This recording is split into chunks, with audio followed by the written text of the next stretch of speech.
Amigos queridos, convidamos a todos a nos recolhermos em orações, mergulhar o nosso pensamento neste manancial de amor que o Evangelho de Jesus traz para todos nós e buscarmos sorver a seiva viva que há de vivificar o nosso ser, nos preparando a cada dia mais para as mínimas tarefas a cada um de nós confiadas. Estejamos apostos, sejamos espíritos resolutos, destemidos, encorajados pela fé, e que o bom ânimo norteie as nossas ações felizes, junto a todos aqueles que nos cruzarem o caminho. Jesus, que as infinitas bênçãos do seu amor se derramem sobre toda a humanidade da terra, e nós outros, agradecidos pela presença honrada e amiga dos seus tarefeiros, que nos auxiliam a refletir sobre os ensinamentos de vida eterna. Fortalece-nos, Senhor, para que em seu nome aprendamos a servir, hoje e sempre, e que assim seja.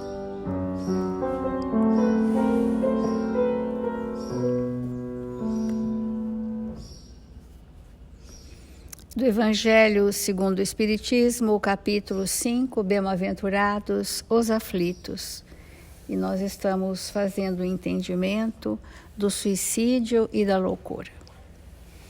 Nesses itens do Evangelho que tratam desta questão, sempre estão sugerindo para nós a calma diante do burburinho da vida, e a resignação, que é a profunda aceitação íntima do seu planejamento reencarnatório.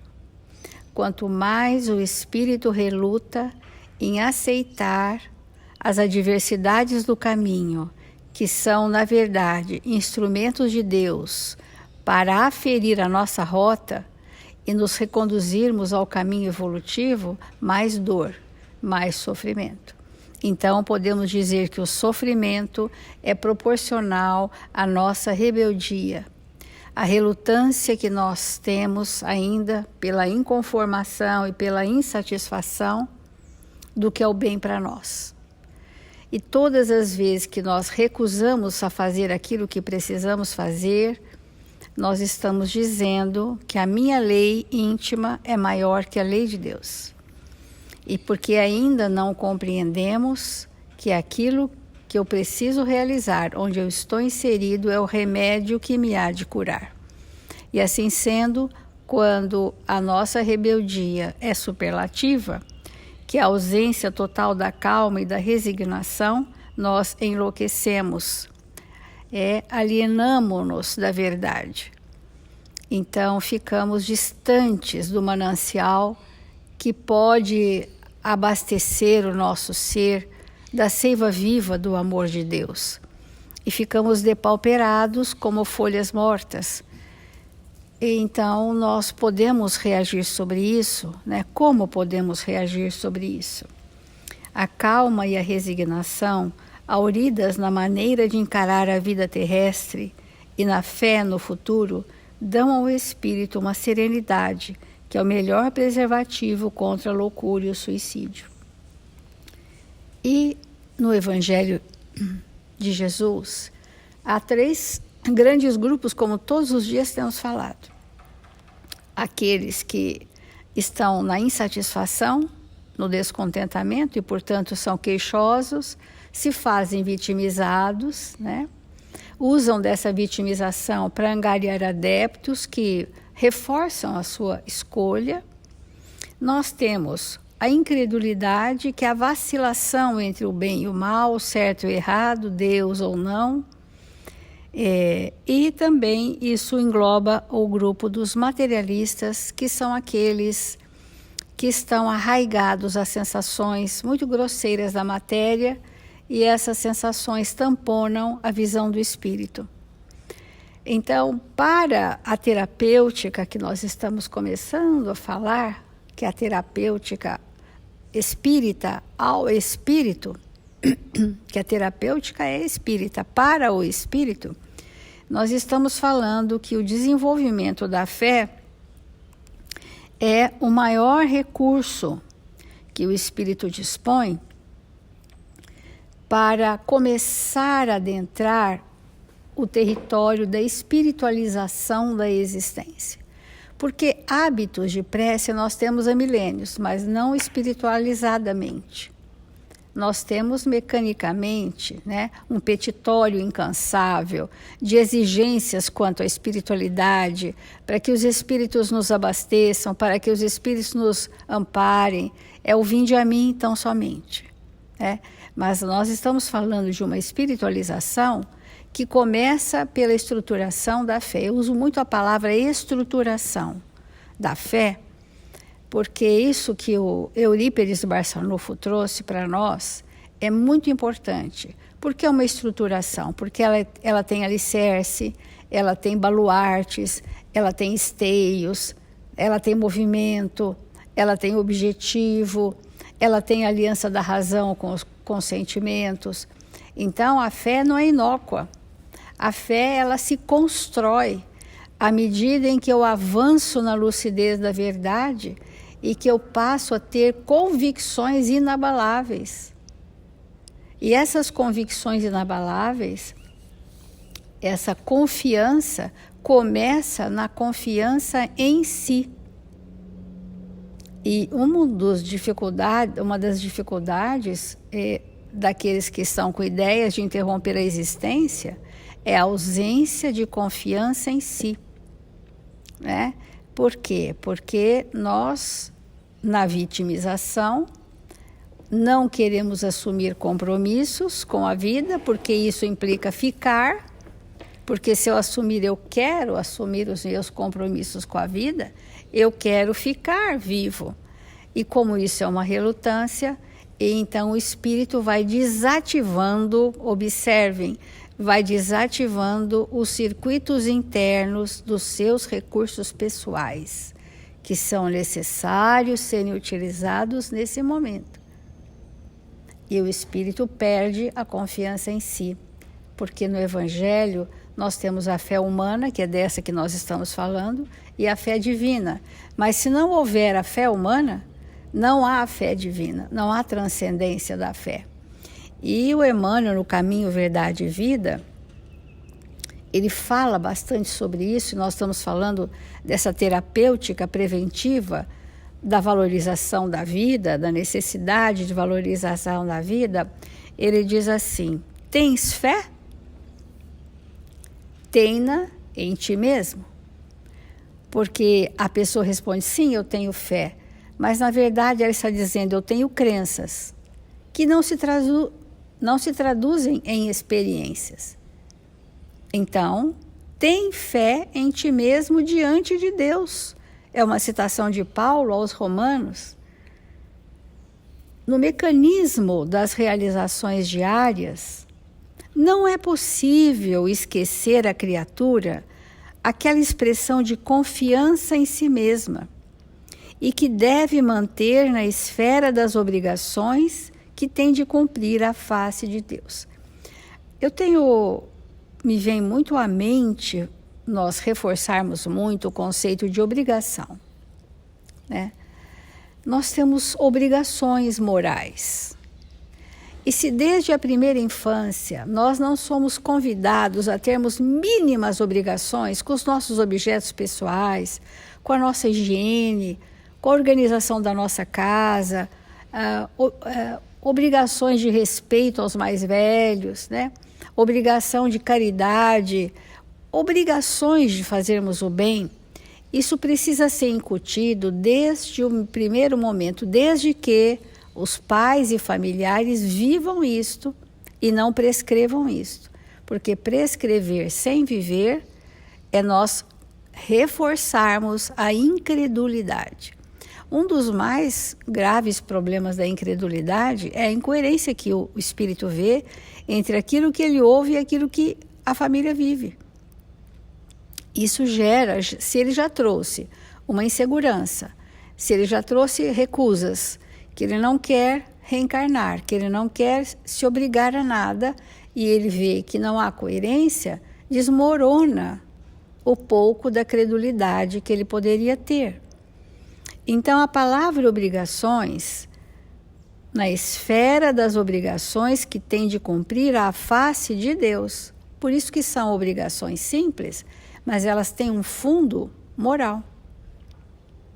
Então, seria a obrigação uma terapêutica do espírito? Sim. Ter um rol de obrigações. Mas eu estou sangrando, com os joelhos desconjuntados, como fala o apóstolo Paulo. Mesmo assim, eu vou fazer. Aquilo que alguém faria em 2 horas, eu farei em 8, mas eu farei. Não vou desanimar. Não vou usar a palavra não conseguir. Porque isso é plenamente possível. Porque esse não conseguir está pautado em ilusões e não na veracidade dos fatos. Uma pessoa diz, eu não consigo fazer aquilo, afazeres domésticos. Mas ela sabe fazer, ela tem 20 anos que faz aquilo está nela. Ela não quer, mas ela pode. Não é? Os que vivem na certeza das promessas divinas são os que guardam a fé no poder relativo que lhes foi confiado, aumentando pelo próprio esforço, prosseguem nas edificações definitivas com vistas à eternidade. Então, aqueles que têm claro a certeza do bem de Deus por nós, e que o nosso poder de fé é relativo, mas está atrelado à nossa confiança irrestrita nas suas leis sábias e misericordiosas que nos regem, e que se hoje essa dor que eu passo porque eu criei, eu passo porque eu decidi sofrer, eu passo porque estou recebendo a consequência dos meus atos, esse momento é espetacularmente despertador. Quando essa compreensão se fizer, olha, eu sofro porque eu criei condições no meu passado e hoje eu preciso me ajustar com a lei e a lei me alcançou. E que bom que eu possa sorver do remédio e esse remédio, por mais amargo que seja, é o que eu mais necessito. Então, os que, no entanto, permanecem desalentados quanto às suas possibilidades, esperando em promessas humanas, dão a ideia de fragmentos de cortiça, sem finalidade própria, ao sabor das águas, sem roteiro e sem ancoradouro. Essa imagem da cortiça, ela é interessante porque a cortiça é leve e ela é esfarelada, porque às vezes ela está compactada num objeto. Essa cortiça vai flutuar ao sabor das ondas. Será que você se sente assim, flutuando ao sabor das ondas? Fragmentos de cortiça sem roteiro, sem ancoradouro, sem destino, sem finalidade útil? Naturalmente, ninguém poderá viver na Terra sem confiar em alguém. Olha só, porque antes da fé divina, nós precisamos aprender a confiar uns nos outros, nos humanos. Porque, como nós falamos ontem, reencarnam conosco espíritos sábios, espíritos bondosos, espíritos amorosos, espíritos humildes, que serão para nós o ponto onde eu vou confiar. Confiar nos meus pais, ou nos meus avós, ou nos meus tios, ou nos meus grandes amigos ou nas pessoas da casa espírita. Se essa confiança não se estabelece, como teremos confiança nas leis de Deus? É impossível. Porque Deus se faz presente para nós também através do próximo. E se esse próximo que está encarnado, que eu interajo, que chegou na minha vida, eu não me entregar à sua tutela, muito menos entregarei a tutela divina. Não há a menor possibilidade de nós fazermos um caminho para Deus sem fazermos um caminho com as pessoas. Não há possibilidade. Então, essa estruturação da fé, ela começa assim, bom, se eu não confio em ninguém, mesmo, aventemos a possibilidade de não sermos espíritos confiáveis. Porque é assim que somos. Se somos desconfiados, persecutórios, não nos entregamos a ninguém, desconfiamos de tudo e de todos, é porque ainda não somos espíritos confiáveis. Então estamos falando de uma base estrutural do sentimento, da virtude da fé. Porque sem essa fé começar pelo próximo e por si mesmo, é impossível o nosso progresso. Ontem nós falamos que viemos dotados de valores, vocações, habilidades, recursos e oportunidades.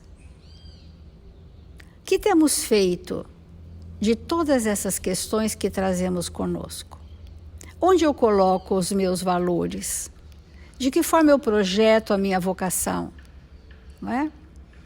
Então, esses são os recursos em que, se lançados mão, evitariam a loucura e, consequentemente, o suicídio. Vamos continuar refletindo. É sempre importante nós entendermos que na condição que nós nos encontramos na Terra, Deus se manifesta para nós através da criatura. E nós, muitas vezes, manifestamos Deus através de nós mesmos para alguém. Então, quantas vezes somos, sem perceber ou percebendo, instrumentos de Deus para que Ele chegue a um coração? Quantas vezes nós sentimos isso? É só prestar atenção. Então, o que a Célia colocou para nós hoje é muito relevante. É muito relevante, porque se Deus fala comigo através do próximo, e quando nós olhamos aquelas pessoas que estão ao nosso redor, nossos pais, nossos parentes mais próximos, nossos amigos, aquelas pessoas que temos em alta conta, e às vezes até mesmo aqueles que não somos afeiçoados, Deus se manifesta por eles para chegar até nós. Então, não tem mesmo caminho para Deus se não for pelo próximo. Pelo próximo que nos faz Deus chegar a nós, e por nós que muitas vezes fazemos que Deus chegue em alguém. Porque senão fica muito abstrato. E dentro desse entendimento,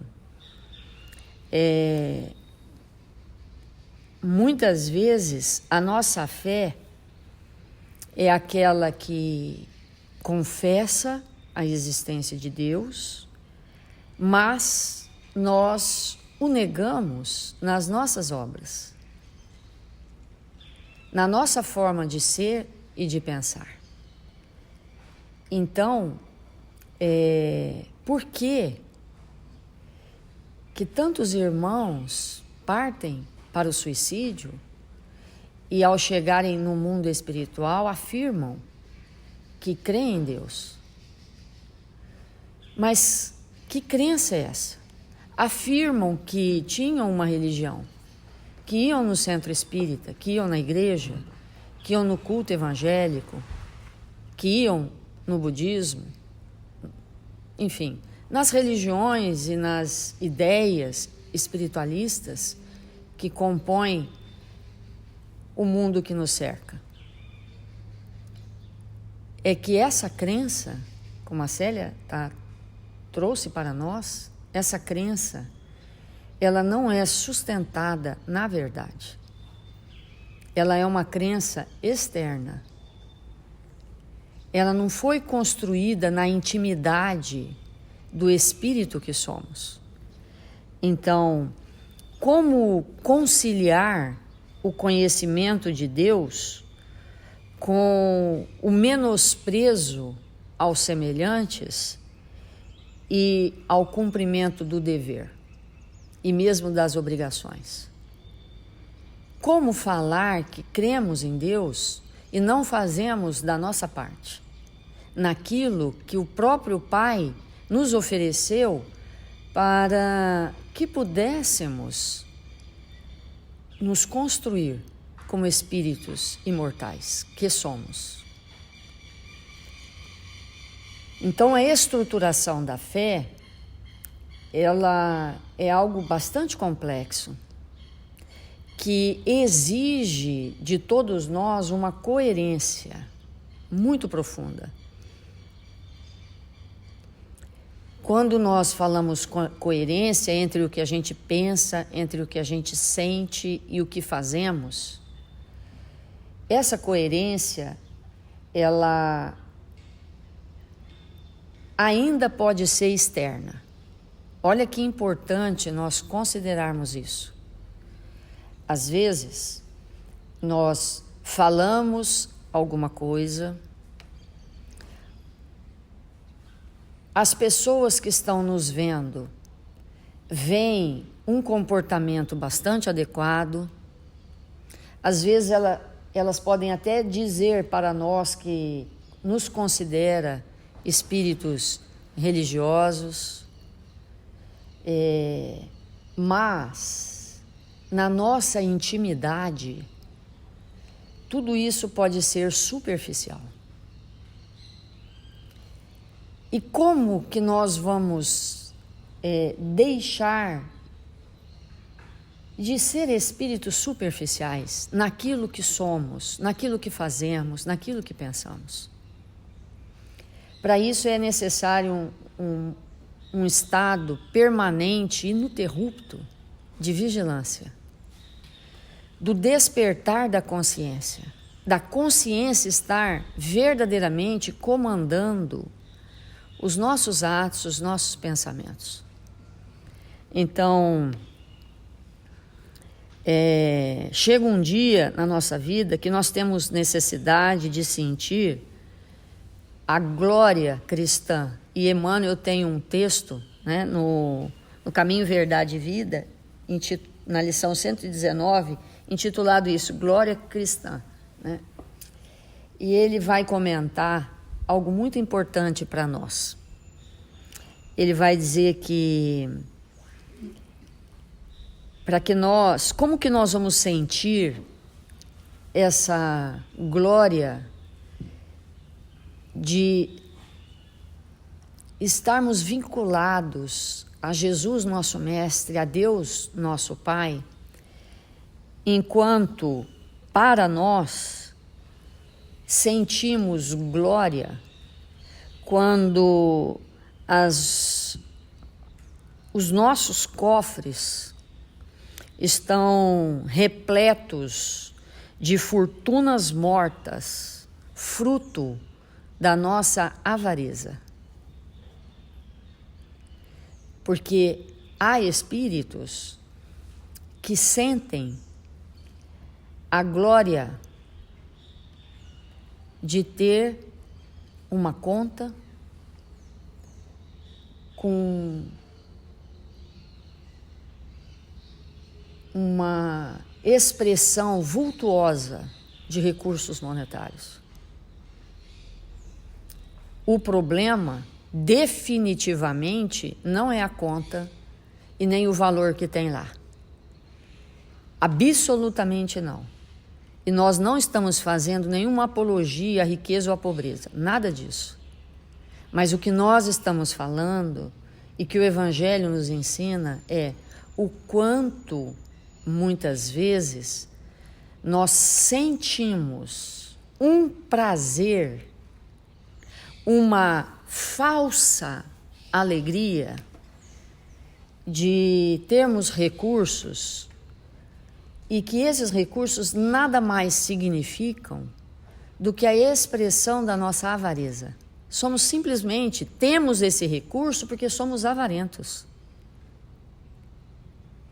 E nos glorificamos por isso.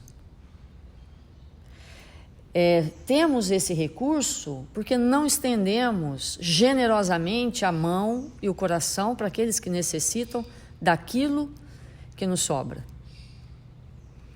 Então, esse tipo de pensamento e de atitude, ele impede, com certeza, que a fé se estruture em nós. De novo, repetimos, não há nenhum problema ter bilhões numa conta bancária. Porque se essa condição estiver em favor do progresso, se com isso eu gero empregos, se com isso eu socorro aqueles que necessitam, se com isso eu promovo o progresso intelectual, artístico, moral, científico, que está ao meu redor, se com isso eu contribuo com a sociedade para que ela seja menos injusta, não há nenhum problema. Mas o problema é eu adorar a conta do banco e achar que posso adorar a Deus. Isso é um problema bem grave, que vai nos desestruturar lá na frente, com certeza.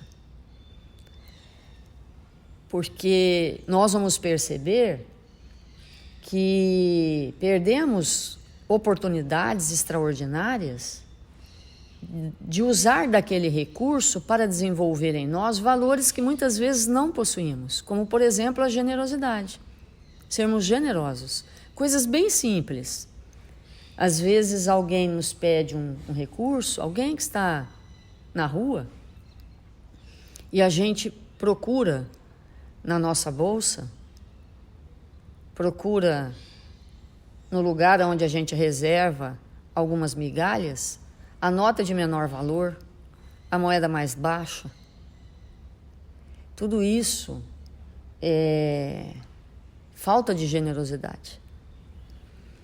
E ele, nesse texto, ele ainda continua. Quantas vezes nós sentimos a glória de possuir um pergaminho, que não vamos traduzir aqui por títulos, né?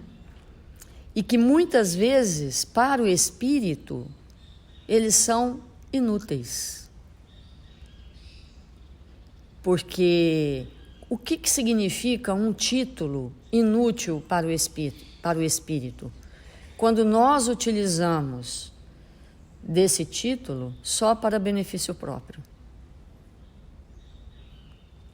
Então, se é só para o benefício próprio, nós estamos construindo os mausoléus de egoísmo e orgulho.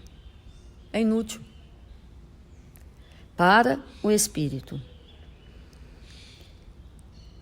Então, ele ainda comenta conosco algo muito importante. Quantos de nós nos sentimos a glória de sermos, entre milhões de aspas, religiosos, mas aquela religião cheia de sectarismo, aquela religião que sugere punição, que sugere culpa, que sugere intolerância, que sugere privilégios, pompas, etc. Então, sairmos desse pensamento, dessas glórias do mundo, para adentrarmos na glória do Espírito é um caminho que nós temos que percorrer e já está na hora. E o que seria a maior glória do Espírito, que não tem a ver com o mundo, a maior de todas, sem sombra de dúvida, é quando nós estamos diante de uma situação porque erramos, porque não agimos corretamente, ou estamos diante de uma situação em que alguém exige de nós uma postura, uma opinião coerente, e nós consultamos a nossa consciência e agimos de acordo com ela, mesmo que aquela atitude deponha contra nós do ponto de vista do mundo. Essa é a glória maior que o Espírito pode verdadeiramente sentir. E Emmanuel nos esclarece que são nesses momentos em que nós fechamos os olhos para as glórias do mundo e cumprimos o nosso dever de acordo com a nossa consciência, mesmo que aparentemente isso nos prejudique ante ao mundo em que vivemos, é nessa hora que o Espírito experimenta o que é a felicidade. E é nessa hora que o Filho encontra com o Pai. E nós precisamos encontrar com Deus para que esta fé se estruture. Então, como vamos encontrar com Deus? Agindo todo o tempo todo, de acordo com os princípios íntimos regidos pela consciência. Aí sim, é a fé que remove montanhas, que nos possibilita viver com serenidade, com calma, com lucidez. Errei, confesso o meu erro, assumo a responsabilidade de tal equívoco e ajo de acordo com a minha consciência. E isso é um antídoto contra a culpa e, ao mesmo tempo, um caminho para Deus. Então, vamos fazer a nossa prece.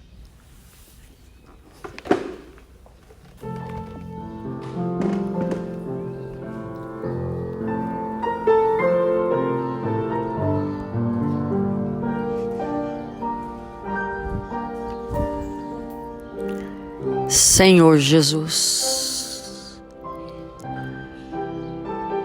divino amigo das nossas vidas, nós nos encontramos aqui,